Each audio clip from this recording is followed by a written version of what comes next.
LDF കൊണ്ടുവന്ന അതിൽ നിന്ന് നമ്മൾ യോജിക്കുകയില്ല. ഏതാ ഇവിടെ ദാരിദ്ര്യമുക്ത കേരളമാക്കി എന്ന് പറഞ്ഞു കഴിഞ്ഞാൽ അതിലൊരിക്കലും നമ്മൾ യോജിക്കുകയില്ല.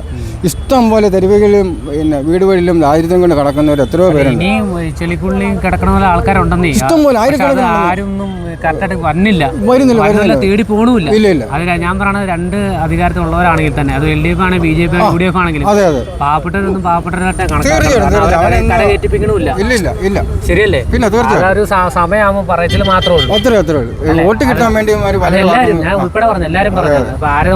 ഇന്നലെ തന്നെ ഞങ്ങളില്ലേ നമ്മുടെ ആ മധുവിനെ ഒരു നേരത്തെ ഭക്ഷണത്തിന് വേണ്ടി തല്ലിക്കൊന്ന് കളഞ്ഞ അതിന്റെ മെയിൻ പ്രതിക്ക് ഒരു ജാമ്യം കൊടുത്തില്ല, അയാളെ വെറുതെ വിട്ടു.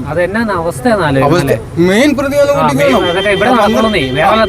12 പ്രതികളിൽ മെയിൻ പ്രതികളെ ചുമ്മാ വിട്ടെന്ന് പറയുമ്പോൾ അത് എന്നെ ഇതാണ് ഞാൻ ഓർക്കുന്നത്.